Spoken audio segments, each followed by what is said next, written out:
estáis y los que estarán, ¿vale? Vuelvo a compartir pantalla. Estamos comenzando la sesión del foro Juan Burgos de Partido por un Mundo Más Justo, y estábamos recordando que ya presentando ya casi a nuestra ponente, pero antes diciendo ya, por si alguien se tiene que ir, que al final de esta conferencia os daremos algunas pistas muy concretas de cómo se puede contribuir en la recogida de firmas, que de eso vamos a hablar hoy, de la ILP, a favor de una regularización extraordinaria de personas migrantes. Tenéis en internet dos páginas que van a ser muy útiles. La primera es esenciales.info, donde habla de todo lo que es la ILP, el texto legislativo y demás, de eso hablaremos también después. Y otra segunda página que es que no me equivoque, esta página, vamos, vísteme despacio, esta, la veis, que es Wikithanks, que es una aplicación muy sencilla para poder registrar qué personas están ya contribuyendo a este hito histórico de conseguir 500.000 firmas para regularizar de forma extraordinaria a personas migrantes, ¿vale? Todo esto será algo que abordaremos más al detalle al final de esta conferencia, pero lo que nos trae primero es escuchar a Bea, que es la que nos va a circunscribir, a encuadrar todo esto de la ILP. Y no podríamos darle la palabra sin primero conocer quién es. Muchos de los que estoy aquí ya la conocéis, sois personas del entorno del Partido por un Mundo Más Justo, afiliados, militantes, simpatizantes, pero por si alguien está todavía despistado, vamos a darle la palabra a Agustín Nadur, que además de ser una de las personas impulsoras de la ILP y de las que están como referentes en todo este trabajo, también hoy va a tener el gusto de presentarnos a Bea. Así que, Agustín, dejo de compartir pantalla yo y le damos la voz a... Buenos días, familia. Siempre es un placer volvernos a juntar aquí, así que muchísimas gracias por volver a acudir. Es un placer presentar a Bea, a la compañera y amiga Beatriz. Pues Beatriz Vázquez es abogada en Derecho Migratorio, es coordinadora del Comité de Política Social de la ONG OAN Internacional. Ella es fundadora de Nicarit, que es empresa de cosmética natural y social, economía colaborativa, como nos gustan la gente de este partido. Y durante los últimos años ha trabajado en la defensa de la persona solicitante de asilo y también de la persona víctimas de trata y de los jóvenes extutelados en la ONG ACCEN. Y actualmente reside en Benín, trabajando en un proyecto de emprendimiento social con mujeres rurales. O sea, actualmente Beatriz Vázquez, de hecho lo presenté en el Congreso, actualmente está en Benín, ahí dándolo todo con los más necesitados. Así que, y un detallico, Beatriz ha trabajado en bufete de abogado muy importante en Madrid, pero yo creo que la vocación de estar al lado de los más necesitados, pues lo ha tirado mucho, por eso está aquí hoy. Y un detallito también más, ha sido una de las 50 mejores estudiantes en bachillerato. Luego con una beca de la Unión Europea y tal. Así que estos detallitos yo creo que no le va a molar mucho, pero me permito.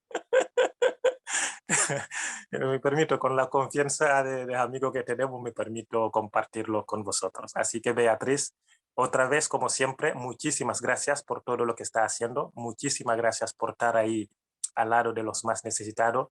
Y muchísimas gracias por el texto porque también eres autor del texto de la ILP.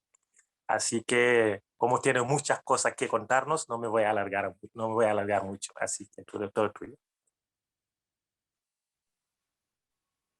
Bueno, muchísimas gracias, Agustín, por la presentación y, bueno, gracias al partido por la invitación y por confiar en mí para hablaros de la ILP esta mañana. Voy a empezar voy a compartir pantalla para ver.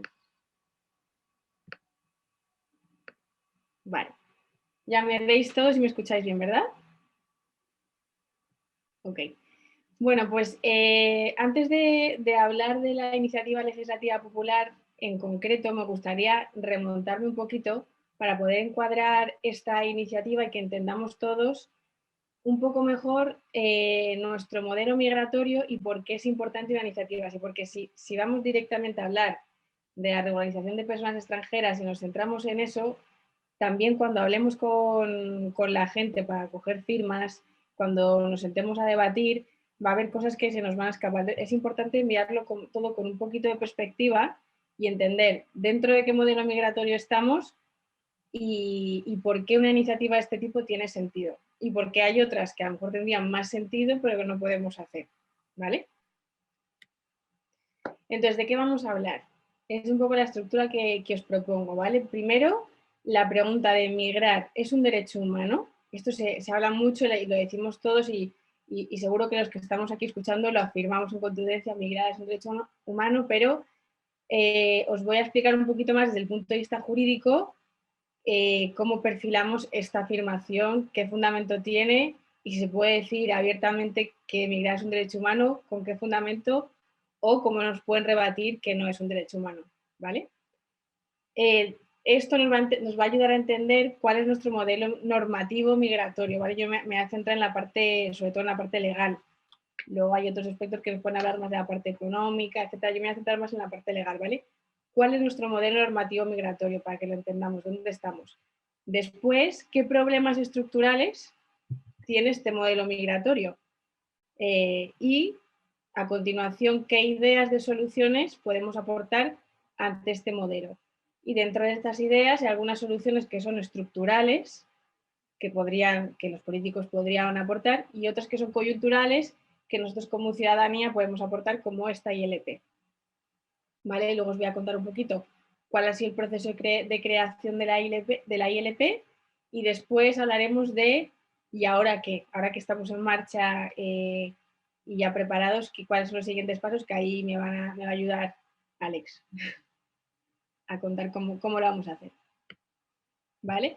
Entonces, sobre la pregunta ¿migrar es un derecho humano? Esta pregunta podría ser una formación entera de 3 horas, ¿vale? Entonces lo voy a reducir muchísimo, me voy a simplificar mucho, ¿vale? Entonces, que sepáis que es una simplificación, ¿vale? Es más complejo que esto, pero bueno, creo que son unas pinceladas que nos pueden ayudar a situarnos. ¿Vale? ¿Quiénes son los primeros teóricos que hablan de migrar, del derecho a migrar, que se llamaba el ius migrandi en la tradición jurídica? Pues los primeros teóricos que hablaban de esto fueron Francisco de Vitoria, que hablaba del ius communicationis, ¿vale? Francisco de Vitoria se puede considerar como uno de los padres del derecho internacional, o sea, el derecho a relacionarse entre naciones, ¿no? ¿Cómo se vincula la relación entre naciones? Francisco de Vitoria escribe y piensa en la época que España está llegando a América, conquistando América, etc. ¿no? Entonces, todavía no había un derecho de, vale, ¿puede un pueblo llegar a otro estado? Tienes el derecho a salir de tu estado, llegar a otro, ¿cuál es el límite? Entonces, en ese contexto, Francisco de Vitoria habla de ius comunicacionis, él hablaba de la amiticia, un poco ideológica, o sea, idealmente una relación entre estados de amistad, de fraternidad, y un estado podía llegar a otro estado siempre que hubiera unos límites, ¿vale? Hay muchos que critican que Francisco de Vitoria está de alguna manera justificando legalmente la llegada a América. Y puede ser verdad porque bajo esta lógica de ius comunicaciones después se cometieron muchos actos de colonialismo.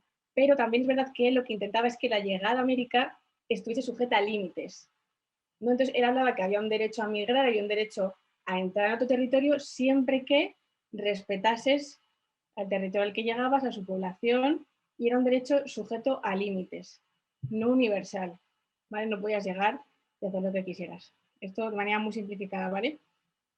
Por lo tanto, tenía que haber una reciprocidad entre naciones iguales, y esa es la base del derecho internacional, que era una relación de igualdad entre naciones. ¿Vale? Después, algunos teóricos después evolucionaron y hablaban de la libertad de movimiento. La libertad de movimiento se separa en dos conceptos, el derecho de salir de un estado y el derecho de entrar en un estado. Lo que podríamos llamar ahora el derecho a inmigrar y a migrar, ¿no? Derecho de salida, derecho de entrada. Entonces, estos teóricos del siglo XVI-XVII hablan de la libertad de movimiento como que englobaba estos dos conceptos, que los ciudadanos tenían derecho a salir de su país y derecho a entrar en otros, pero sujeto a límites. Por ejemplo, no puedes salir de tu país si tienes una deuda dentro del país, ¿no? O si has cometido un delito y tienes que pagar por él. Y no puedes entrar, esto simplificando mucho, ¿vale? No puedes entrar en otro país tampoco causando la guerra en el país en el que vas a entrar o causando un daño a la población a la que vas a entrar. Entonces, hablaba de que había la base es que existe un derecho humano a migrar, pero está sujeto a límites, ¿vale? Esta concepción, vale, y son los estados los que ponen los límites, ¿vale? Es importante para que entendamos ahora cómo evoluciona este concepto. Esta concepción que es de la tradición liberal, de la libertad de movimiento, cambia a partir del Tratado de Westfalia en 1648, cuando en Europa sobre todo nace la idea de la soberanía nacional y los estados-nación. Entonces cambia totalmente la idea de la libertad de movimiento. Algunos autores alemanes como Pufendorf o Wolf dicen que la libertad de movimiento está vinculada al derecho de salida, es decir, que los ciudadanos tienen derecho a salir del Estado, pero que el derecho de entrada no es un derecho humano, no está vinculado a la libertad de movimiento, sino que es una potestad de los estados-nación. O sea, son los estados los que dicen quién entra y quién sale. Perdón, quién entra en su país. ¿Vale? Esto cambia completamente porque es lo contrario. No es que haya un derecho universal que sujetamos a límites, sino que de partida no existe un derecho a entrar en mi país, salvo que el Estado diga cuándo se puede entrar. ¿Vale? Es completamente distinto. Una cosa, imaginar si ahora mismo el derecho humano, o sea, el derecho a entrar en un país fuera la base, ¿no? Los estados dirían en qué situaciones una persona no puede entrar. O sea, de base todo el mundo puede entrar y yo limito cuándo no se puede entrar. Por ejemplo, no puedes entrar si tienes antecedentes penales, si tienes una deuda con tu país, si has hecho tal. ¿Vale? Sin embargo, la lógica de ahora y la lógica que nace a partir de esta etapa es, de base tú no puedes entrar y el Estado te dice cuándo puedes entrar. Entonces, no sé si se está entendiendo, pero la lógica es completamente distinta. La primera dice que existe la libertad de movimiento y por tanto que existe un derecho humano, y la segunda que no existe. ¿Vale? Esta última tradición es la que ha llegado a nuestros días y es el debate en la actualidad. Entonces, el derecho a migrar se divide en dos. El derecho a emigrar, salir del país, está reconocido como un derecho humano en el artículo 13.2 de la Declaración Universal de Derechos Humanos, ¿vale?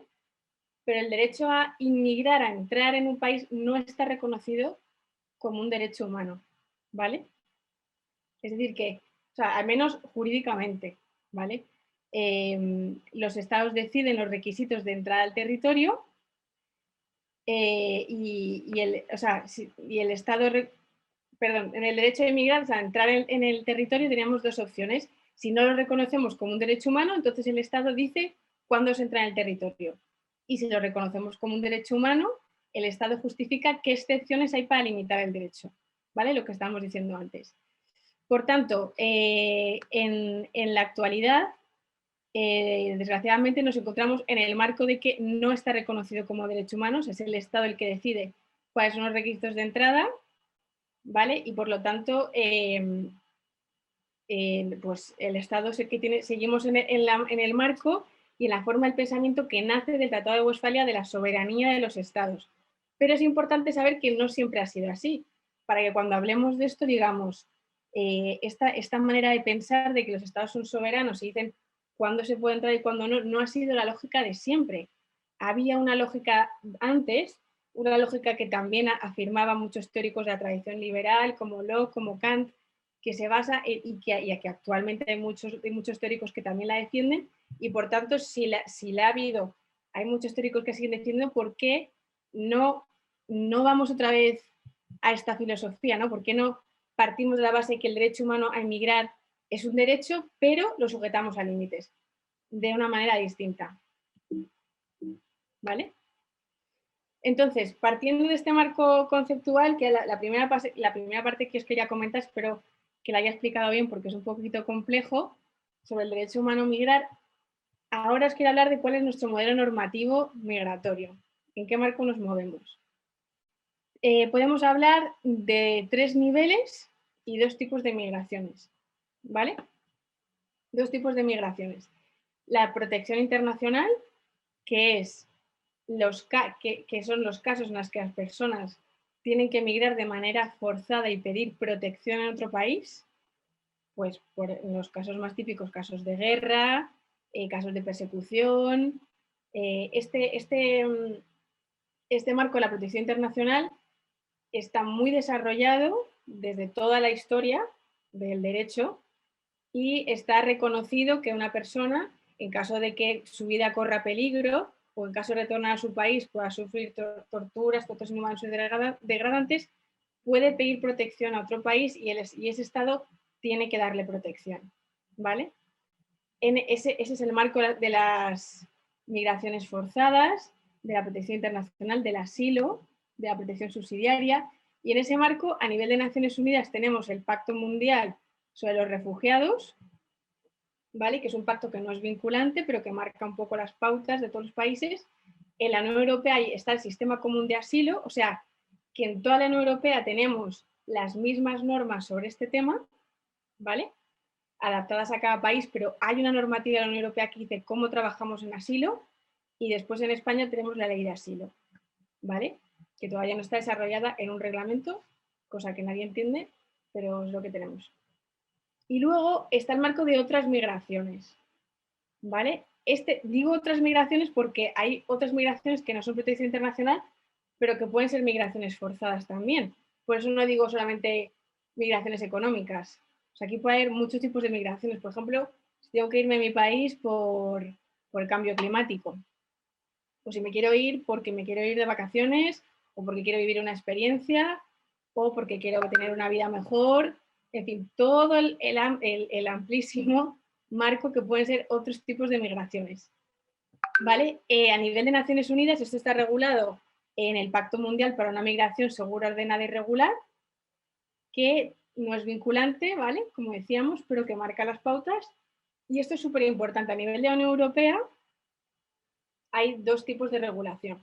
La Unión Europea regula la normativa de los ciudadanos de la Unión Europea, que son los ciudadanos comunitarios, y los ciudadanos no comunitarios, que son todas las personas que no son de la Unión Europea, ¿vale?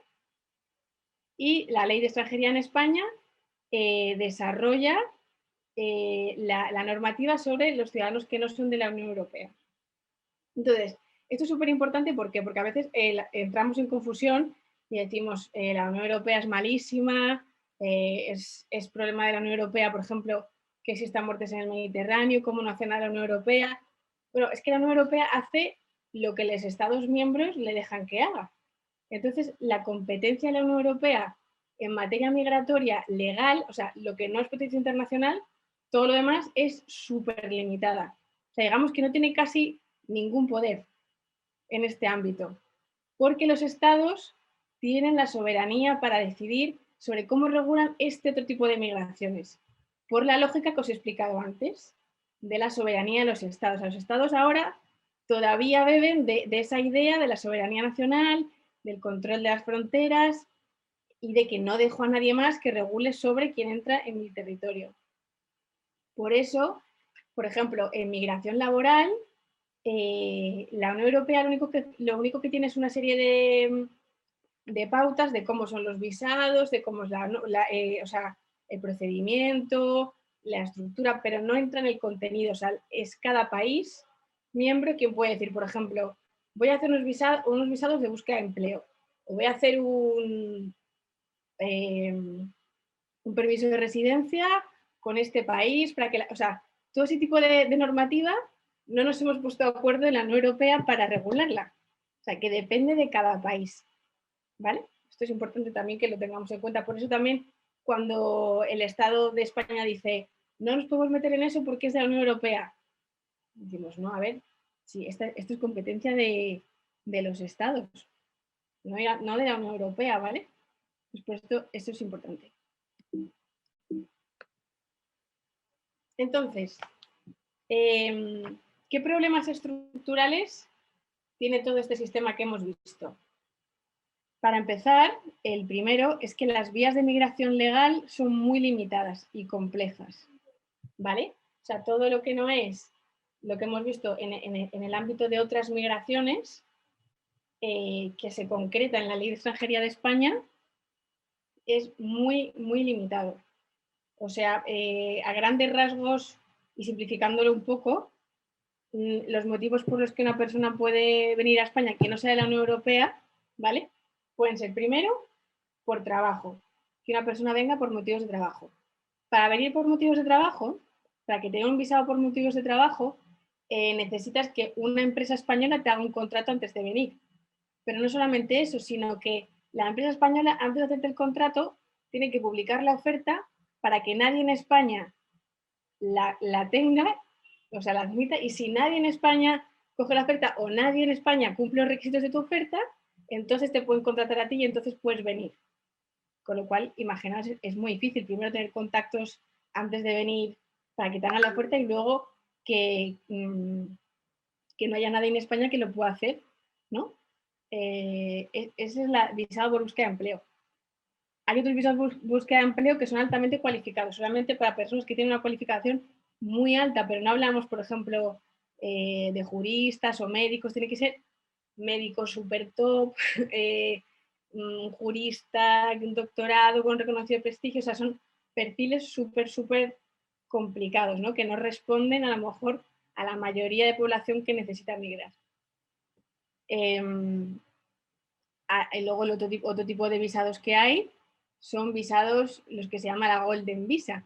Si tienes 30.000 euros, puedes tener un visado no lucrativo para trabajar. Y la Golden Visa, perdón, que si tienes 500.000 euros en inversiones de inmuebles o en activos, ahí también puedes tener un permiso de residencia. Estos son algunos ejemplos de vías de migración que existen, que son muy complicadas para la mayoría de gente, para la mayoría del perfil de personas que migran. También existen las vías por reagrupación familiar o vías de si tienes un familiar ya en España que puedas vivir con él.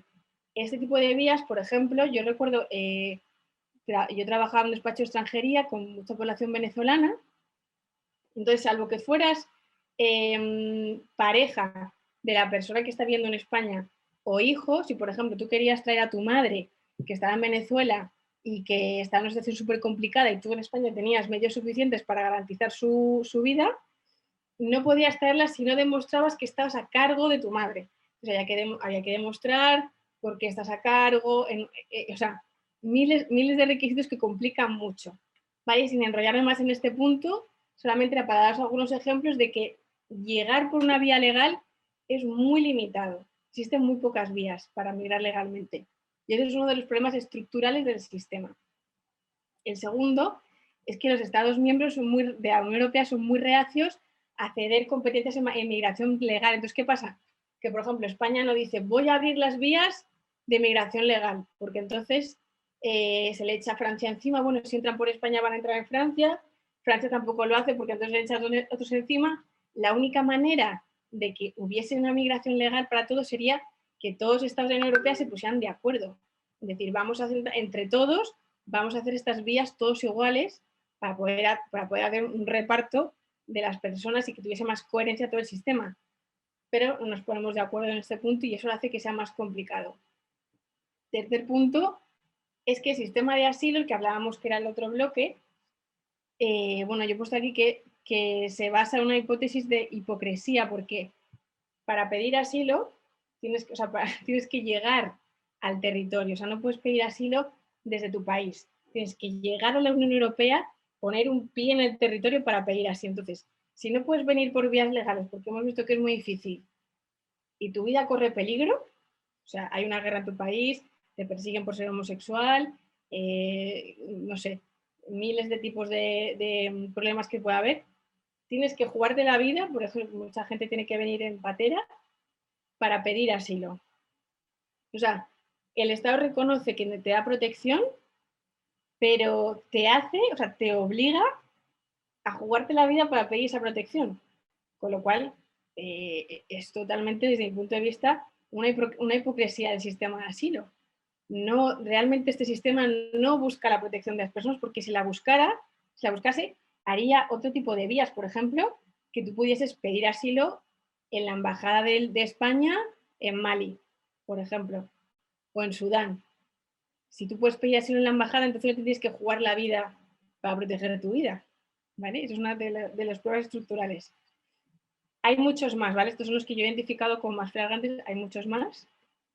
Con lo cual, la conclusión es que existen personas que llegan, hay por dos vías, tanto personas que llegan por América Latina, sobre todo que llegan por avión y llegan de manera legal, ¿vale? Como turistas y luego se quedan, porque los visados para quedarse directamente son complicados de conseguir, entonces entran como turistas y luego se quedan. Hay muchas personas así, o personas que llegan por vías irregulares, por las fronteras, por el mar, y que se quedan de manera irregular. Entonces, esto genera un problema de derechos humanos grave contra estas personas que se quedan como excluidas del sistema, un problema económico, de economía sumergida que nos está aprovechando y regulando, y de gobernanza, porque hay personas que el Estado a veces no sabe que existen y por lo tanto no puede hacer políticas a una población invisible. Entonces, partiendo de este problema que hemos visto de dónde viene, hay distintos tipos de soluciones. Tenemos soluciones estructurales que irían a la raíz del problema, ¿vale? Que sería, en primer lugar, aumentar las vías legales de inmigración. O sea, eso es fundamental, fundamental. Si no, si negamos que existe una migración, o sea, la migración es una necesidad humana, va acorde a la historia de la humanidad. Entonces, si negamos que existe y nos limitamos las vías, va a seguir viendo, pero de manera irregular. Entonces, la solución es abrir las vías para que sabiendo que existe, sea legal y se aproveche y se asegura y se acorde con los derechos humanos y el país también se beneficie de esa migración. Esa es la primera. Que eso pasa por o cambiar la ley de extranjería o que la Unión Europea se ponga de acuerdo para que todos los países tengan vías legales de inmigración. Que el Pacto Mundial de la Unión Europea lo recomienda. O sea, no es que nos lo estemos inventando, es que desde las instituciones de las Naciones Unidas, de la Unión Europea y las Naciones Unidas, ya están hablando de esto, que tiene que haber vías legales. ¿Vale? Y la segunda solución estructural sería permitir que las solicitudes de asilo se puedan hacer desde las embajadas de los países de origen, para que la gente no tenga que jugarse la vida para proteger su vida. ¿Vale? Esas serían las soluciones que he llamado estructurales que irían al fondo del problema. Y luego tenemos soluciones coyunturales, que es, bueno, nosotros como ciudadanía organizada, o sea, podemos hacer movilización y debemos hacer movilización y aprovechar este debate que se va a abrir para hablar de las soluciones estructurales, ¿vale? Porque ahí está la solución del problema real. Pero usando las herramientas que tenemos, o sea, ante lo que existe ahora, ante esa población que está en situación irregular con graves problemas de derechos humanos, ¿qué podemos hacer?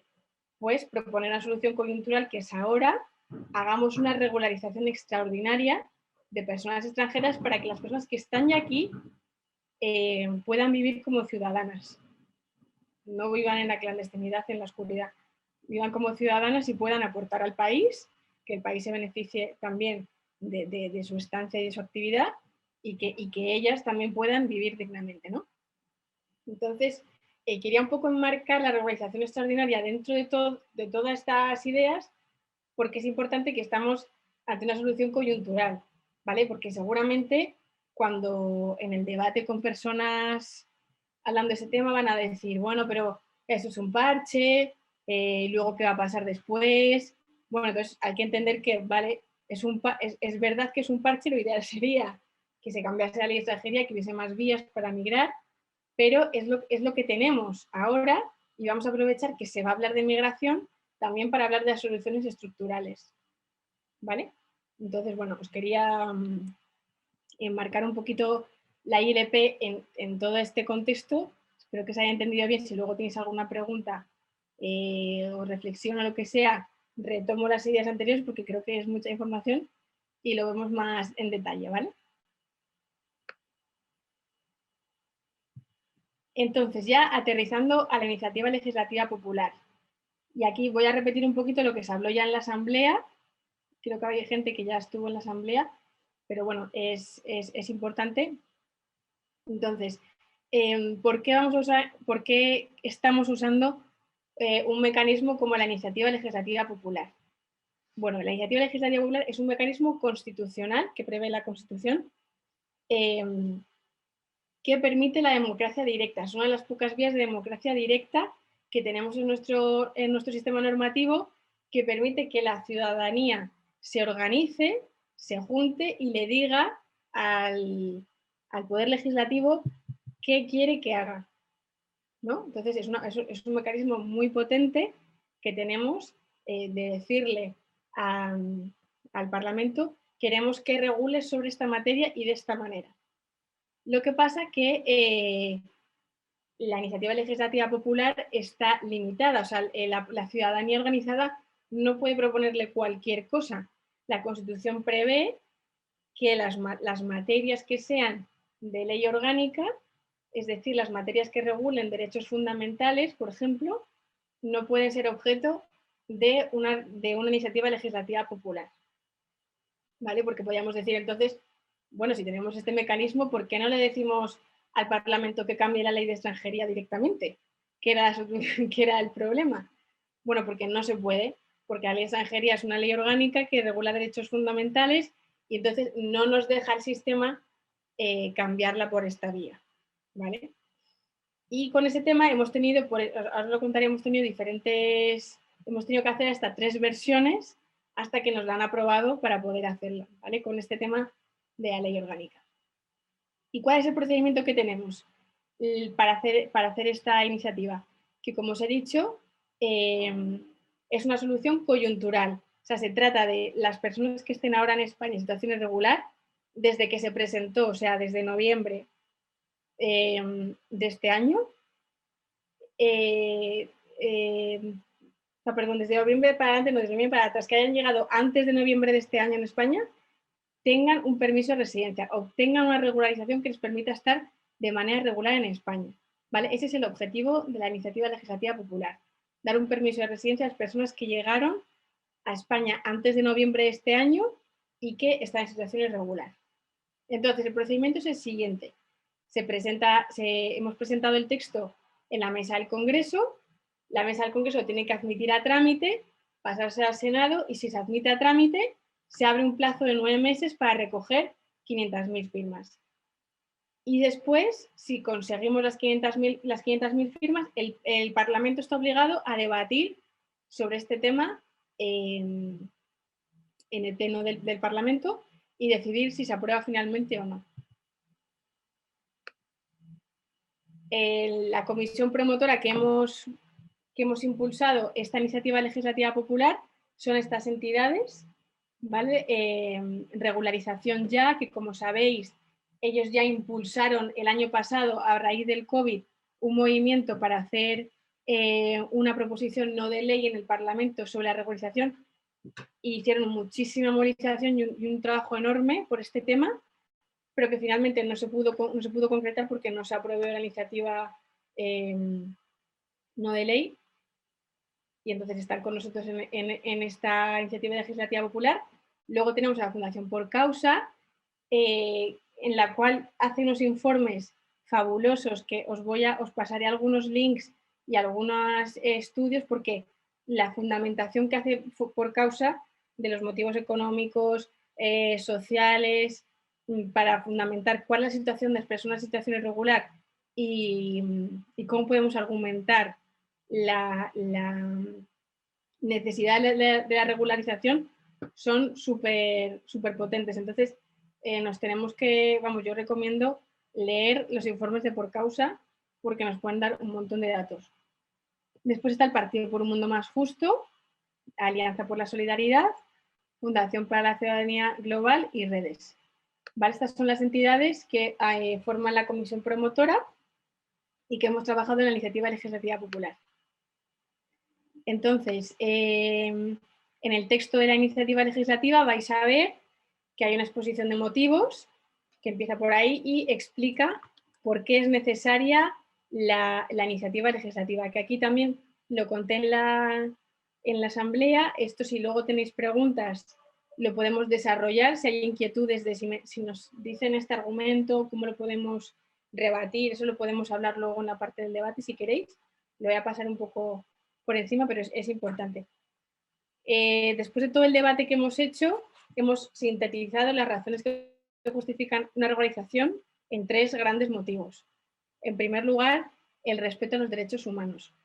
¿Por qué? Porque las personas que viven en situación irregular sufren muchas carencias de acceso a derechos humanos básicos, como puede ser en primer lugar el derecho a la sanidad, que aunque teóricamente tenemos una sanidad universal, en la práctica, yo lo digo desde la experiencia, no os podéis imaginar la cantidad de personas que no acceden a la sanidad pública por no tener permiso de residencia. Pero, o sea, estoy hablando de mujeres embarazadas, de menores de edad, de casos flagrantes que se complica muchísimo el acceso a la sanidad por no tener un permiso de residencia. Porque se complican las gestiones burocráticas, lo que tienes que presentar, y hay un problema grave de acceso a derechos básicos como sanidad para las personas en situación irregular. Y luego, en segundo lugar y muy importante, las personas en situación irregular tienen que trabajar y tienen que vivir, y tienen que ganarse la vida. Entonces, evidentemente, trabajan en aquellos sectores en los que pueden, que suelen ser los cuidados y en la agricultura, en sectores que son esenciales, o sea, el cuidado de las personas mayores o la agricultura, lo que nos da de comer, sectores que son esenciales para la sociedad y que están cubiertos, o sea, donde existe una demanda y una necesidad de empleo, se están cubriendo por personas en situación irregular, en las que, primero, al estar trabajando en esos sectores hacen una competencia desleal, digamos, a la población incluso a la población nacional, y segundo, que a veces tienen que admitir tratos laborales que no respetan los derechos humanos porque no les queda otra para vivir. Este en primer lugar, el respeto a los derechos humanos. En segundo lugar, por motivos económicos. Y es decir, que actualmente todas estas personas que están trabajando en la economía sumergida es una fuente de ingresos que está siendo desaprovechada también para el Estado. O sea, si todas estas personas que están trabajando pudiesen aportar a las arcas públicas a través de sus impuestos, que ya lo hacen a través de los impuestos del IVA, por ejemplo, el consumo, pero también si pudiesen aportar a través de su trabajo, se podría también conseguir más fuente de ingresos para el propio Estado, o sea, que es una fuente de riqueza que se está desaprovechando, si hablamos en términos económicos. Y luego, por último, en términos de gobernanza y gestión pública, que esto es fundamental, sobre todo en el tiempo que vivimos de pandemia. Estamos viendo que no se puede controlar la sanidad pública, ni la gobernanza de un país, ni las políticas que se van a hacer, si hay una gran parte de la población que no sabemos dónde está, cuáles son sus circunstancias, porque sabéis que los estudios que hay sobre el número de personas en situación irregular, ningún estudio te puede decir al 100% cuántas personas hay. Depende cómo lo calcules, puedes calcularlo con el empadronamiento, con algunos tipos de registros, pero no hay una cifra exacta, con lo cual no hay un control exacto sobre esa población y esto puede dar lugar a problemas de gobernanza y gestión pública muy importantes, ¿no? Que es otro de los motivos de la regularización. Otros argumentos es que es un mecanismo habitual en muchos países, que no nos estamos inventando nada nuevo, que la regularización extraordinaria es una técnica que se ha usado en muchos países del mundo, también en Europa, se ha usado en Estados Unidos, en Marruecos, en Argentina, en Colombia, en Sudáfrica, o sea, por todo el mundo. En la Unión Europea se ha usado hasta 43 veces en los Estados miembros. En los últimos años, bueno, el año pasado, el 2012, perdón, en Polonia, el año pasado en Italia y en Portugal, también hicieron mecanismos de regularización extraordinaria, y en España se ha hecho 6 veces, en el 85, en el año 91, en el 96, en el 2000, en el 2001 y en el 2005. En estos años ha habido ya en España regularizaciones, con lo cual no estamos hablando de nada nuevo, es un mecanismo que existe, que se ha hecho en otras ocasiones y que, ¿por qué no? Ahora estamos en un punto que es más necesario que nunca volver a utilizar este mecanismo. O sea, que no tiene que dar miedo en el sentido de, madre mía, la negociación que es, no, es un mecanismo habitual, como otros muchos, ¿vale? Y si se usa tantas veces es porque funciona. Y luego, como tercer argumento, estamos ante una propuesta que es acorde con las leyes nacionales y de la Unión Europea y coherente con los tratados internacionales. Primero, acorde con las leyes nacionales de España, porque, como hemos dicho antes, en todo el marco que he hecho antes, España es competente para regular las migraciones legales y toda la materia de migración que no sea asilo, es competencia de España. O sea, España es libre para hacer este tipo de políticas migratorias. No existe un impedimento dentro de la Unión Europea que se lo impida.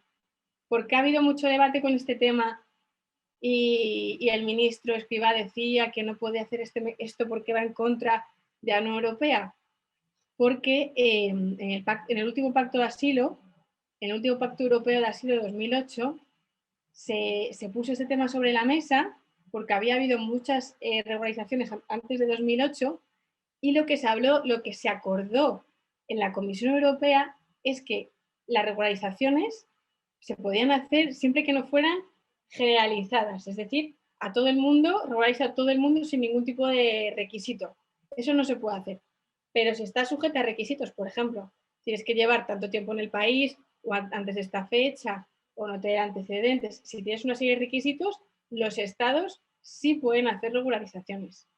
¿Vale? Y la prueba es que Portugal y Italia la han hecho el año pasado. O sea, que ese argumento no nos lo pueden volver a decir porque no es correcto. ¿Vale? Y luego es coherente con los tratados internacionales. Primero, con la Agenda 2030, que está en la boca de todo el mundo, de los políticos en primer lugar. Todo el mundo habla de la Agenda 2030, sus objetivos de desarrollo sostenible. Bueno, pues la base de la Agenda 2030, la hipótesis de base, es que no podemos dejar a nadie atrás. Esa es lo que se fundamenta toda la Agenda 2030. Entonces, no podemos dejar a nadie atrás, con lo cual no podemos seguir viviendo en un país en el que una parte de la población está excluida, está marginada y se le deja en la clandestinidad. Eso, o sea, si queremos de verdad ser coherentes con la Agenda 2030, lo primero es incorporar a toda la población en tus políticas y, por lo tanto, regularizar a las personas en situación irregular. La Agenda 2030, el pacto internacional por una migración segura, ordenada y legal y regular, ¿vale? También habla de estos mecanismos de migración legal y luego el propio relator de los derechos humanos de Naciones Unidas habla de la regularización como un mecanismo esencial que tienen los países para no dejar a nadie atrás y para solucionar los fallos del sistema migratorio que hace que exista esta población. ¿De acuerdo? Entonces, como hemos dicho, recopilando, la regularización se fundamenta en el respeto a los derechos humanos y motivos económicos en la gobernanza y gestión pública, en que es un mecanismo habitual en muchos países, también en España, y que es una propuesta sujeta a leyes y coherente con los tratados internacionales.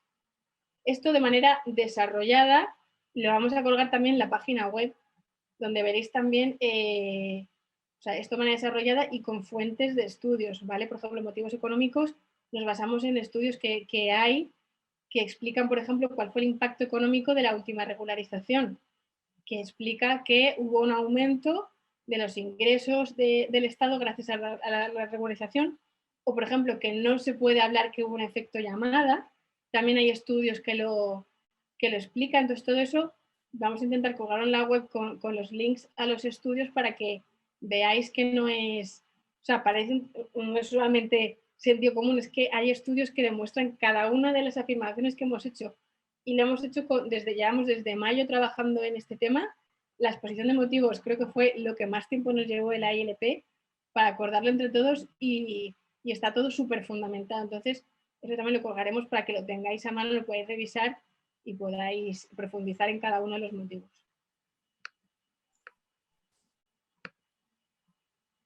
Vale. Ahora os voy a contar brevemente, para que nos dé tiempo también al debate y a lo demás, cuáles han sido los diferentes textos que hemos tenido hasta llegar al que estamos ahora, ¿vale?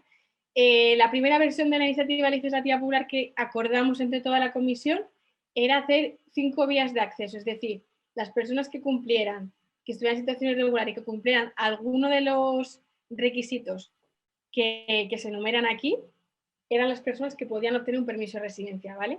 Entonces, establecimos estas 5 vías, pues 1, las personas que llevaran más de 3 años en España, 2, las personas que llevaran más de 3 meses y tuviesen un contrato de trabajo, 3, los jóvenes extutelados en situación irregular, 4, las personas en situación de especial vulnerabilidad por motivos de salud y 5, los menores en situación irregular, hijos de las personas anteriores, ¿vale?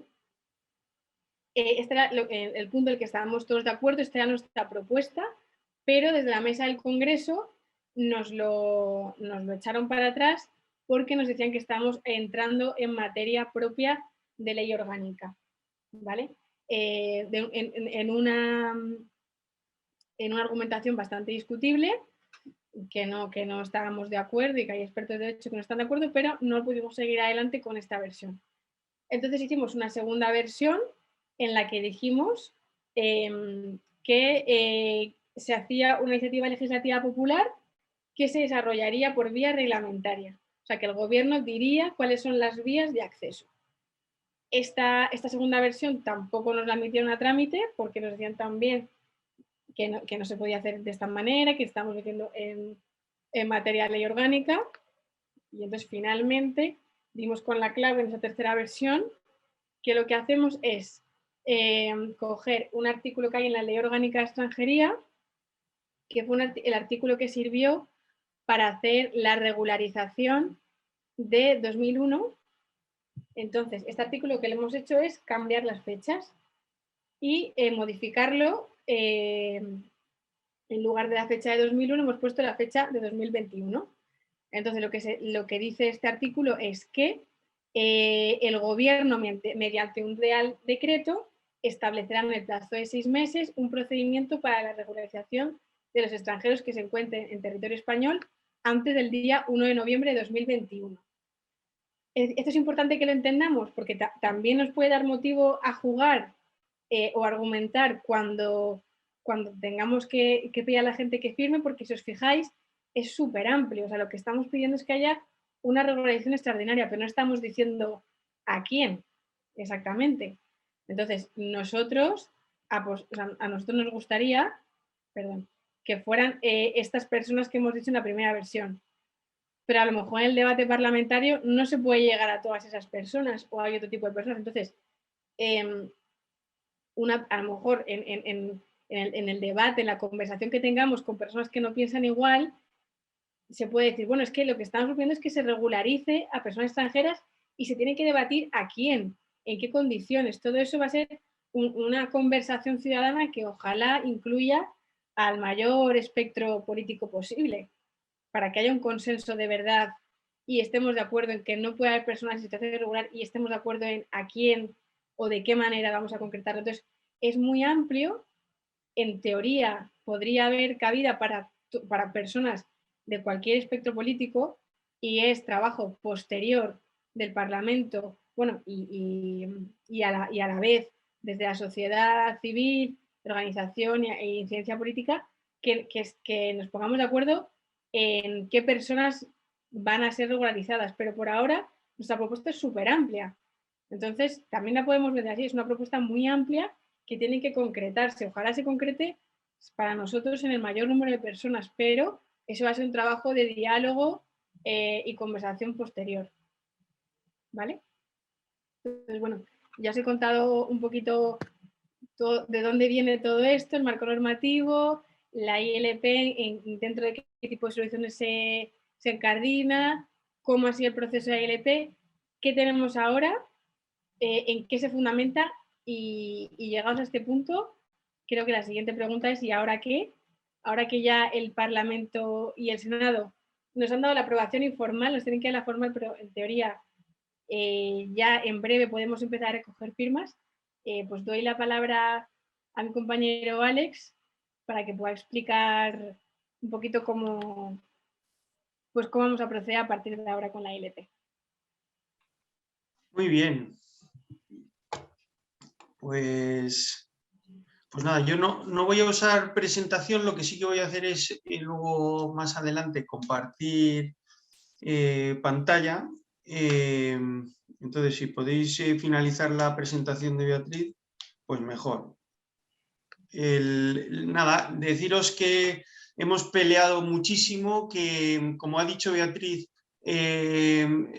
estamos muy felices de contar con todo ese elenco de organizaciones tan importantes a nivel nacional que de muy diversa tipología y representan realmente aspectos sociales muy diversos, pero que confluimos todos en la convicción de que es el momento oportuno para hacer una gran regularización de personas migrantes, que todos empatizamos con ese dolor, con ese drama que supone vivir de manera clandestina en España, ¿no? Y además no es solo una cuestión humanitaria, sino también es una cuestión de inteligencia social y política, porque eso tiene un montón de efectos a futuro positivos para la cohesión social, para la integración social, la paz social. Vamos a evitar muchísimos problemas que a la larga, a medio y largo plazo, se devienen de tener excluido totalmente hasta el extremo de que sea ilegal ofrecer un contrato laboral a toda esta población. Por eso estamos felices, porque vemos que esto no solo hemos logrado unirnos, sino también que el Congreso de los Diputados pues, haya aprobado esa viabilidad del texto legislativo en el que ha liderado Beatriz, que estamos encantados contigo también, Beatriz. Así que muchísimas gracias por ese esfuerzo. Y ahora, ¿qué nos toca? Ahora nos toca pelear, ¿no? Que es pelear, trabajar, hablar con la gente, convencer en la calle, pedir firmas, ¿no? 500.000 firmas para 500.000 personas aproximadamente, que son esenciales como personas, como ciudadanos, y que además tienen todo el derecho del mundo a exigir tener unos derechos, ¿no? de ciudadanía. Y eso es lo que vamos a hacer. Nos vamos a organizar bien y además en Por un Mundo Más Justo ya sabemos que tenemos mucha experiencia en esta recogida de firmas y esta vez lo vamos a hacer aún mejor. Lo vamos a hacer a través de una plataforma, de una red social específica para la recogida de firmas. Esta red social os la voy a presentar, es wikicense.com, os voy a compartir pantalla y vais a ver qué pinta tiene esta plataforma. En cuando ponéis wikicense.com, lo primero que os vais a encontrar es esto de aquí. Veis correctamente mi pantalla, ¿verdad? Estupendo, pues veis que tenéis os piden un teléfono y una contraseña, básicamente. Entonces, si pincháis aquí debajo, ponéis, ¿eres nuevo en Wikicense? Bueno, pincháis aquí debajo, pues os dice, bueno, ¿tú qué eres? ¿Una persona, una red, una organización? ¿Eres parte de una organización? En este caso, pues pulsaríamos, bueno, yo soy una persona, ¿vale? Quiero recoger firmas y sobre todo quiero que me enviéis ese pliego que me obliga la ley a que esté sellado por la Junta Electoral Central, ¿vale? No puedo imprimirme las hojas de firmas en mi casa, que a todos nos gustaría, pues no. Te tiene que llegar un pliego especial, que es como un acordeón de 3 hojitas. Tengo aquí un ejemplar, ¿vale? De un modelo, y como veis son 3 hojitas que van plegadas, con una doblez aquí, otra aquí, y aquí vendría el sello de la Junta Electoral Central. Bueno, pues esto es lo que os vamos a enviar a casa. Cada pliego va a tener aproximadamente 100 firmas. Oye, que conseguís una, genial, pero seguro que conseguís muchas más, ¿no? Y este sería el inicio de la red social, donde vais a rellenar una serie de campos muy sencillitos para registraros y nada, y cuando ya os hayáis registrado, pues veréis una cosa tal que así, ¿vale? Veréis que esta es la ILP de Esenciales. Recordad que la web de esta campaña de esta ILP es esenciales.info, y en la red social de la recogida de firmas, que recuerdo es wikicense.com, pues aquí es donde vamos a coordinar todo el trabajo de la recogida de firmas. Y esto es como una red social, ¿vale? Entonces vais a ver aquí arriba que podéis desplegar todo un menú donde cada uno va a ver cómo va en su recogida de firmas, ¿vale? Entonces, lo más importante de todo es, bueno, pues el apartado de mis firmas, ¿vale? Entonces, si yo pulso en mis firmas, vais a ver un panel de control donde vais a decir, a ver, ¿qué objetivo? Yo, que soy muy bestia, pues me he puesto 18.000. En 9 meses ya me sale la media 74 firmas al día. Bueno, que sepáis que no soy el que más se ha puesto. Hay un vasco que se llama Jesús Barcina que se ha puesto 25.000 él solo. Bueno, pues yo a eso ya no me atrevo, pero bueno, que el caso es que aquí cada cual se va a poner, y hay un precioso gráfico que vais a ver de detrás, bueno, pues que os va animando. Vais actualizando tanto vuestro compromiso, vuestro objetivo, como las firmas que ya tenéis conseguidas. Y claro, a nivel logístico esta red es una bendición, porque es que si necesitas más hojas, bueno, pues le doy aquí, solicita más hojas, bueno, solicitar detalles, voy a solicitar más hojas. Y digo, bueno, pues ¿cuántas necesito? Bueno, pues creo que voy a recoger más, 100 firmas más, pues le doy aquí a añadir 100 firmas y ya está, así de fácil, ¿vale? Entonces, ¿qué es lo que va a ocurrir? Que me va a llamar Judith, porque ella va a ver en el sistema que yo he solicitado. Oye, Alex, ¿quieres hojas? Sí, Judith, por favor. Y dice, vale, estupendo, venga, pues te las enviamos enseguida. Y entonces Chechu va a ir a correos y me va a enviar las hojas de firmas, ¿vale? Cuando yo haya conseguido las firmas, pues yo voy a poner aquí que he conseguido pues 150 firmas, ¿vale? Por ejemplo, y entonces, bueno, pues cuidado, el número de firmas conseguidas no puede ser superior a... Vale, bueno, no te preocupes. El caso es que ahí queda va quedando actualizado cuántas firmas vamos consiguiendo y claro, si Judith detecta a través de todo este sistema centralizado que yo me he quedado estancado, que se supone que yo iba a enviar unas firmas que ya había conseguido, pues me va a llamar, me va a decir, oye, Alex, ¿qué pasó con esas firmas que tenías pendientes? Y yo digo, no, sí, ya las envié. Bueno, pues te voy a registrar yo que ya las enviaste. Bueno, pues si yo me hubiera acordado, hubiera pulsado aquí y hubiera dicho, bueno, pues voy a añadir que he enviado tantas firmas, ¿vale? Entonces, hubiera registrado el envío, por ejemplo, yo podría registrar aquí, he enviado 10 firmas, y ya está, y digo, y registro el envío. Bueno, el caso es que como no he puesto antes, como estoy explicándolo muy rápido, pues a lo mejor no estoy acertando con los pasos, pero que sepáis que este es el entorno en el que vamos a ser más eficaces. Por eso es tan importante que a la gente más allegada, que no son la gente pues más implicada por un mundo más justo, que se lo vais a tener que contar vosotros. El resumen es muy sencillo. ¿Qué es lo que a la gente le va a hacer meterse en Wikicense? Muy sencillo, le decís, para que te envíen hojas de firmas a casa, regístrate en wikicense.com, ¿vale? ¿Por qué? Porque en ese momento ya no vas a tener tú, como amigo de o familiar de, tener que dar ninguna explicación. Va a ser gente que está profesionalizada en esto, les va a contactar, les va a llamar, les va a guiar en todo el proceso, que esto va a ser una auténtica locura. Entonces vamos a intentar que esa locura sea un desafío, pero un desafío que hemos superado con éxito, ¿vale? Porque recoger 500.000 firmas en 9 meses pues requiere de toda una logística y un orden que son fundamentales. Entonces, como curiosidad, pues sí que diría que esto es una maravilla. Esto que hemos hecho, la verdad que tiene un interés enorme, porque te permite también ir viendo en diferentes organizaciones cómo van en la recogida de firmas. Aquí vemos personas independientes, vemos organizaciones, partes de organizaciones, y bueno, pues si pinchamos a por un mundo más justo, pues vemos y pinchamos esta I de información de las firmas que tiene comprometidas por un mundo más justo en estos momentos sus Wikicens, porque el objetivo de MMasJ son 200.000 firmas. Sus Wikicens, los que ya estamos apuntados, ya hemos comprometido 103.100 firmas, lo que es una auténtica pasada. Si todavía no hemos empezado, ¿cómo es posible que hayamos logrado esto? Porque estamos felizmente locos y locas de remate todos y todas, y por eso hemos conseguido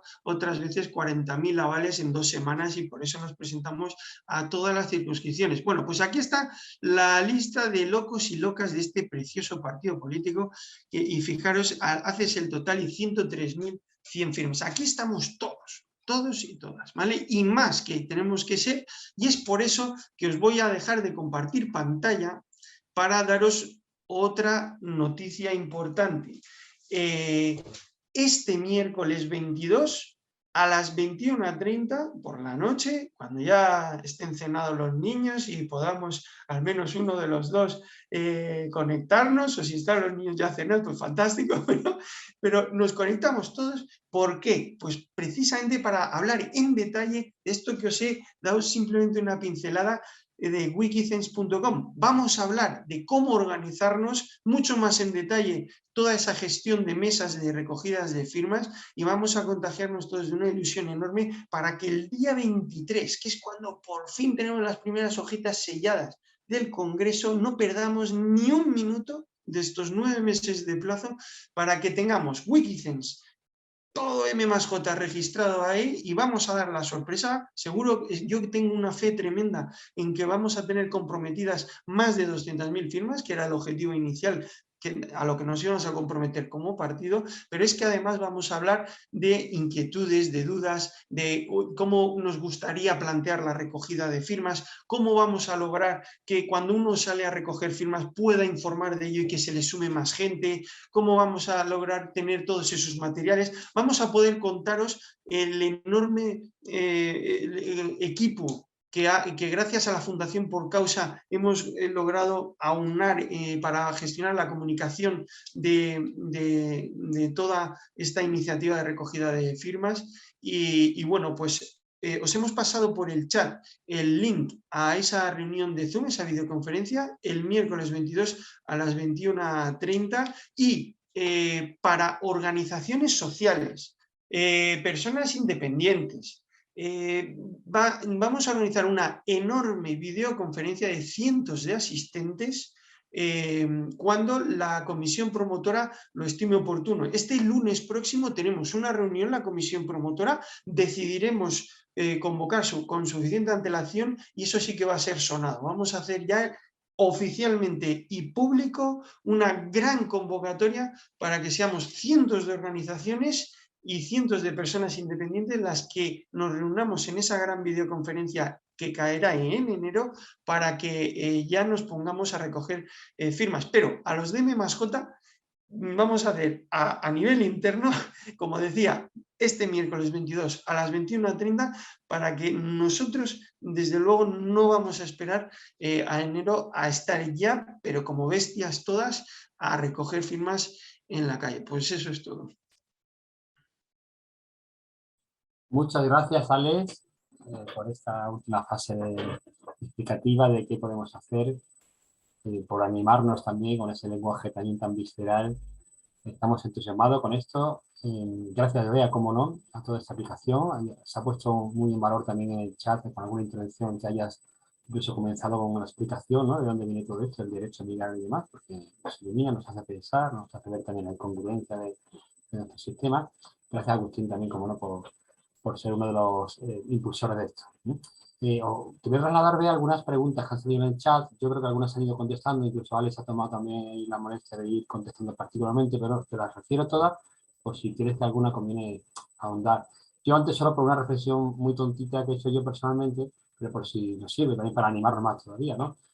Son 500.000 firmas las que necesitamos por lo menos, a lo mejor conseguimos más, son en torno a 500.000 personas las que están por regularizar, con lo cual firma que consideramos de alguna forma es firma que detrás tiene una persona que va a poder ser regularizada, ¿no? Así que cada firma va a suponer la mejora de la vida de una persona concreta, ¿no? Bueno, para motivarnos, ¿no? ¿Cuántas personas puedes tú ayudar a que mejoren en su vida de una forma cualitativamente increíble, ¿no? Gracias a las firmas que recojas, ¿no? Pues bueno, si son 10 personas, si son 500 personas. Bueno, vea, estas son las preguntas que han puesto en el chat. Digo, como decía, algunas estarán ya creo que resueltas, pero por si acaso. Pedro preguntaba, ¿hay ejemplos de ILP? Esta quizás no sé si puedes tú tener conocimiento, si no, pues no, claro, pero ¿hay ejemplos de ILP que hayan conseguido las firmas y se hayan debatido ya? Eso nos preguntaba Pedro. Sí, voy respondiendo. Sí, ¿no? No, venga, bueno, la ILP más reciente que ha conseguido 500.000 firmas es la del Mar Menor. No sé si, bueno, supongo que sí estáis al tanto, que se han recogido firmas para hacer una ley de protección del Mar Menor. No se ha debatido todavía, pero es la última que se ha conseguido 500.000 firmas. En cualquier caso, recogerlas obliga a debatirlo. Es decir, que no se puede recoger firmas y después digan los que están en el Parlamento, pues no las debatimos. Es un compromiso que tienen con la ciudadanía. Correcto. Muchos habéis preguntado más de una vez si son válidas, qué firmas son válidas, ¿no? Y ya les he dicho que tiene que ser personas nacionalizadas en España. ¿Verdad, Bea? El tipo de personas que pueden firmar Sí. solo pueden ser personas que sean nacionalizadas en España, ciudadanía española. Nacionales de España, sí. Pedro seguía también, volvía a preguntar que cuál es la prueba de que si al final las condiciones son que lleve regularizado un tiempo, perdón, que lleve un tiempo ya viviendo en España, cuáles son la prueba de que esa persona está en España. Si puede decirlo, pues si fuese ese el caso, dice él, para adelantarnos desde las organizaciones sociales a censar a nuestros migrantes, ¿no? Que necesitan las personas para demostrar que llevan un tiempo aquí. Vale, pues a ver, en los requisitos específicos se tienen que debatir, ¿no? O sea, serían personas que estén antes de noviembre de 2021, pero seguramente eso luego se restrinja un poco más en algunos requisitos que son los que se van a debatir. Pero y seguramente estará vinculado a tiempo de residencia, porque históricamente las que ha habido en España todas tenían que ver con algún tiempo de residencia. Entonces, lo que se suele pedir para tiempo de residencia es el empadronamiento. Eso es la práctica habitual y lo que la administración suele reconocer para demostrarle el tiempo de residencia. O sea, nosotros en el primer texto habíamos hecho algunas propuestas más, como por ejemplo que hubiese un informe de la unidad de trabajo social sobre la situación de la persona, pero o sea, lo más previsible, sabiendo cómo funciona la administración y que va a haber un debate, es que la prueba de residencia sea el empadronamiento. Me permito introducir aquí, ya que lo has dicho, puesto que una de las organizaciones de la comisión promotora es Alianza por la Solidaridad, que Alianza ha puesto en marcha una campaña para permitir empadronar a temporeros y temporeras, sobre todo temporeras, que viven en chabolas, en el campo de Níjar, también en Huelva, puesto que, bueno, es la condición que parece que hace falta, no solo por esto, yo lo hacen también para poder legitimar sus derechos y poder aspirar a sus derechos. Pero hay una campaña que se llama Vecinas por el empadronamiento, no me acuerdo bien el nombre completo, pero es empadronar a las personas que viven en chabolas, ¿vale? Que lo lleva Alianza por la Solidaridad. Eso, desde las entidades sociales, yo recomiendo siempre, o sea, a las personas que atiendo, porque sabemos que para muchas es muy difícil empadronarse, que siempre que tengan cualquier servicio, desde las entidades les prestemos cualquier servicio, aunque sea asesoramiento, les demos un justificante. Por ejemplo, para que en un hipotético caso pueda servir para demostrar que está aquí. Entonces, cualquier cosa que hagan, que guarden justificante. Si desde las entidades sociales se puede emitir un justificante que diga esta persona ha sido atendida en tal fecha, pues también puede ayudar. Ahí lo he visto, dice Pedro Lano, entonces las personas que ya no estén empadronadas, fecha de la que se ha puesto en el texto legislativo, ya por mucho que se empadronen, no van a poder acogerse a esta regularización. Tengo entendido que la fecha se modificará una vez ya que se afecte, ¿no?, el día oficial de comienzo de recogida de firmas. ¿Es algo así, Bea?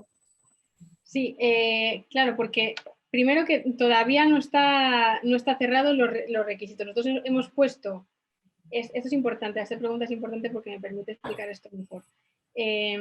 Nosotros hemos puesto noviembre de 2021 un poco de manera estratégica para que si hay un debate, imaginad que hubiésemos puesto en noviembre de 2022, pues lo que nos van a decir muchas personas es, esto es un super efecto llamada, durante este tiempo va a venir gente, no sé qué. Entonces, para evitar ese argumento, hemos puesto noviembre de 2021. Pero en el texto pone que el gobierno tiene un plazo de 6 meses desde la fecha, con lo cual la fecha se va a tener que mover seguro, porque en 6 meses no vamos a haber llegado ni siquiera a recogida de firmas. Entonces, primero hay que recoger las firmas y será cuando se termine de recoger las firmas y cuando el Parlamento lo debata, cuando se ponga la fecha final. Entonces pondrán la fecha y a partir de ahí los 6 meses para llevarla a cabo. Entonces, esa fecha no va a ser la definitiva, ¿vale? Gracias, Bea. Rocío dice que cuando le digamos a alguien que es algo que ya se ha hecho, otras regularizaciones que había aquí en España, 6 nos decías, ¿no?, de distintos gobiernos además, tendríamos que decirles cuáles han sido sus efectos positivos. Dice, supongo que por causa, la Fundación Por Causa, que está en la comisión promotora, tiene estudios al respecto, como ha explicado Bea, ¿no? Es decir, ¿ha sido beneficioso el que se hayan regularizado personas? ¿Existe algo que lo avale, algún estudio? Vale, sí, aquí como os decía, en el texto que vamos a colgar, de la exposición de motivos más amplia, están las fuentes, pero os voy a pasar por el chat un par de artículos, o sea, decidme si se ven, porque no sé si ese link se puede abrir y se ve, ese por ejemplo que os he pasado. Estás en el chat, vamos a ver. He puesto panelistas y participantes. Por Causa, sí se abre, muy bien, se abre estupendamente. Vale, pues ese es uno, por ejemplo, y os voy a enviar otro. Os he enviado dos. Este segundo explica en particular la regularización en España, o sea, los efectos, y da cifras muy concretas de efectos positivos, contra efectos llamantes. Estos dos, por ejemplo, como modo pincelada para que los podáis ver, pero intentaremos en la web, yo creo que poner más fuentes, ¿no? Genial. Pues Rocío, tienes ya los enlaces por si quieres ya empezar a bichear, a ver, pero habrá ocasión de tenerlo también de otra manera. Seguimos con algunas cuestiones que Sebastián ha preguntado, cuestiones muy concretas de lo que es el registro de la firma. ¿Qué datos del firmante se solicitan en la recogida? Si dichas firmas están protegidas por la ley de protección de datos. Vamos a ver. Y os hecho otra pregunta que es, bueno, ¿puede explicar un poco más en detalle cómo fue la regularización llevada a cabo en Portugal? Sí. Sobre el papel, qué cosas se cogen, qué se recoge y si están protegidas, y después cómo ha sido la regularización en Portugal. Ha hablado también de Italia, de Polonia, más recientemente. Vale. Sobre qué datos se recogen, como Alex tiene ahí mismo la hoja, yo creo que nos lo puede enseñar mejor. Sí, Alex, ¿podrías ponernos más de cerca la hoja de los datos que se piden cuando una persona firme? Sí, vamos a ver, esto es un modelo que nos ha pasado en la Junta Electoral Central. Nosotros ahora tenemos que, bueno, pues aterrizarlo, pero para que veáis lo que nos pide es el nombre, apellidos, DNI y fecha de nacimiento, además de la firma, claro, ¿vale? O sea que, bueno, algo sencillo, desde luego más fácil incluso que cuando recogemos avales, así que, bueno, pues al que le parezca mucho, que sepa que esto es menos que de lo que nos piden para los avales, así que a por ello. Aquí hay gente que posiblemente no seáis de es una sesión abierta, que no seáis del partido, y tenéis que saber, lo ha dicho Alejan Paredes, que el partido está mal acostumbrado, la ley nos obliga, algo injusto queremos también muchas veces, pero nos obliga a recoger firmas para presentar en las elecciones. Entonces, es algo que ya venimos como incorporando a nuestro modo de existir como partido. De vez en cuando nos toca recoger firmas, siempre con ilusión, más todavía en esta ocasión. Sobre lo de la regularización que ha habido en otros países, ¿podría darnos algún detalle más, Bea? No sé si estás en disposición a hacerlo. En Portugal, la que hubo en 2020 se dirigía a trabajadores que hubieran iniciado un proceso, o sea, porque fue todo en el contexto del COVID, ¿vale? Entonces, claro, la gente no podía ir a las oficinas de extranjería, el confinamiento, etc. Entonces, en Portugal consistía en que la gente que hubiese iniciado un proceso de regularización, o sea, que estaba en trámite, automáticamente se daba como admitido, o sea, como concedido. Y luego las personas que tuvieran un permiso de residencia que caducara durante el confinamiento se renovaba automáticamente, para evitar que se quedara la gente que se estaba quedando en situación irregular porque no podía renovar, y la gente que estaba en trámite de un permiso de residencia se admitía. Y luego en Italia la que se hizo era para personas en situación irregular que trabajaran en sectores esenciales, como la agricultura y los cuidados. Se hizo específicamente para gente que trabaja en esos sectores la regularización. Muchas gracias. ¿Vale? También pregunta aquí, estamos más de 50 personas en esta conferencia. Ya se ha dicho algo, pero bueno, por incidir también. ¿Qué requisitos son los que se prevén que se puedan poner?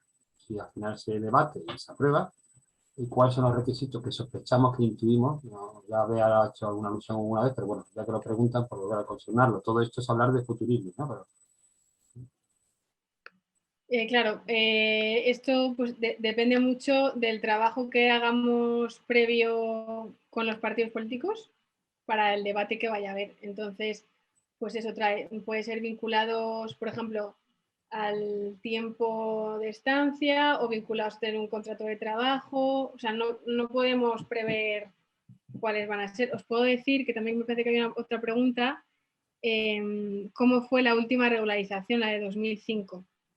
¿Vale? Entonces, por ejemplo, la de 2005 era una regularización vinculada a una oferta de trabajo. Entonces, era todas las personas que llevaban en España antes de una fecha concreta y que tuviesen un contrato de trabajo firmado con el empresario de un año de duración. Y luego había para los sectores del campo y para sectores de hostelería se podía hacer contratos más cortos.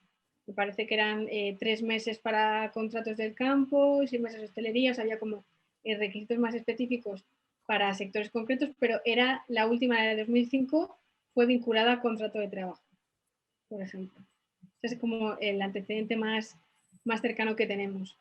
Pero luego ha habido, por ejemplo, en España, anteriormente ha habido otras vías. En el 2000, por ejemplo, pues fueran personas que había una que no tenía requisitos, que era estar en España antes de una fecha determinada. Había otra vía que era haber sido titular de un permiso de residencia y trabajo y que tuviese caducado y no hubiese podido renovarlo. Otra vía era solicitantes de asilo que estuvieran en trámite o habían sido desestimados. O sea que, por ejemplo, la de 2000 hubo más requisitos, o sea, más opciones. La de 2005 fue vinculada a trabajo. Entonces, pues bueno, podemos ver que ha habido, pero no podemos predecir exactamente cuáles van a ser los requisitos. Gracias, Bea. Estamos en la recta final de este foro, de esta sesión del Foro Juan Burgos, que estamos abordando con Beatriz Vázquez de Miguel, experta en Derecho de Extranjería, lo que es la ILP que vamos a poner en marcha desde el Partido por un Mundo Más Justo, con otras 5 organizaciones en la comisión promotora, con muchas más apoyándolo, casi 100 o en torno a 100, para recoger firmas para la regularización extraordinaria de personas migrantes. En esta recta final, pues quiero recordaros que hay 2 páginas fundamentales por si quieres ayudarnos a recoger firma. Una es donde se explica todo esto, esenciales.info, 500.000 firmas esenciales para personas esenciales, para derechos esenciales. Y después la página Wikicense, como Wikipedia, Wikicense con Z, wikicense.com, que es donde te vas a poder registrar para ayudarnos a esa recogida concreta de firmas para organizarlo, ¿vale? ¿Hay alguna pregunta más? Y apurando, porque no queremos alargarnos el tiempo. Pone aquí Carmen, pregunta Carmen Paradinas en este caso, ¿qué plazo tiene el Congreso para debatirlo una vez presentada? Y hasta cuándo lo va a tener, hasta cuándo será efectiva si se aprueba. No sé si esa pregunta puede... La segunda pregunta, ¿cuál es? Perdón. ¿Hasta cuándo será efectiva si se aprueba? Entiendo que puede estar diciendo Carmen, es una interpretación, que hasta cuándo permitiría regularizarse a esas personas una vez que el Congreso aprobase que se pueden regularizar, ¿no? ¿Cuánto tiempo sería de trámite, ¿no? Digo, si daría un plazo, mira, la gente tiene que regularizarse, hace el papeleo en 3 meses, en 4 meses, si no ya está fuera de convocatoria. No sé si Carmen está haciendo una interpretación personal, pero entiendo que puede ser algo procedimental, ¿no? La pregunta es, una vez que ya se aprueba, ¿cuánto tiempo se dilata en lo que es que sea efectiva la regularización o que haya que presentar papeles para esa regularización? Y la primera es, ¿qué plazo tiene para debatirlo? Una vez presentada. Vale. Pues En la ley, que además estoy revisando, en la ley de iniciativa legislativa popular, no establece exactamente, si no me equivoco, el plazo que tiene para debatir. ¿Vale? O sea, no hay un plazo cerrado si no me equivoco, ¿vale? Lo puedo confirmar. Según en la ley no aparece un plazo concreto para debatirlo. Son 6 meses. Está hablando de 6 meses, dice Jorge, interviene en el chat también 6 meses. 6 meses para debatirla o para comenzar a debatirla, o un plazo de 6 meses que dura el debate, ¿no? No son cosas pertinentes. 6 meses para debatirlo. Desde que comienza el debate hasta que se acaba el debate, tiene que pasar, puede pasar hasta 6 meses. Igual cierran antes el debate y ya se decide o no se decide, o apuran hasta el último día antes no lo hacen. Aquí ha pasado también por el chat un poco el proceso. Mira, de todas formas, todo esto está recogido en la página wikicense.com y en la página esenciales.info. Ya son y 29. Yo me gustaría que cerrara esta intervención, aparte de darle las gracias aquí de nuevo a Bea por esta magnífica exposición que vais a tener recogidas también en nuestro canal de YouTube, por si queréis revisarlo. Yo he ido tomando mis propias notas y a lo mejor a alguno de vosotros se ha escapado algo, revisad, porque os va a venir bien a la hora de poder animar a otros ciudadanos a firmar, ¿no? Se van a hacer también argumentarios. En Wikicense veis que hay un botón que pone bajar argumentario, que todavía no está hecho, para darte razón, explicaciones, algo pedagógico. Pero igual la grabación en sí pues, es una buena ayuda, como decíamos también cuando lanzábamos este foro, ¿no?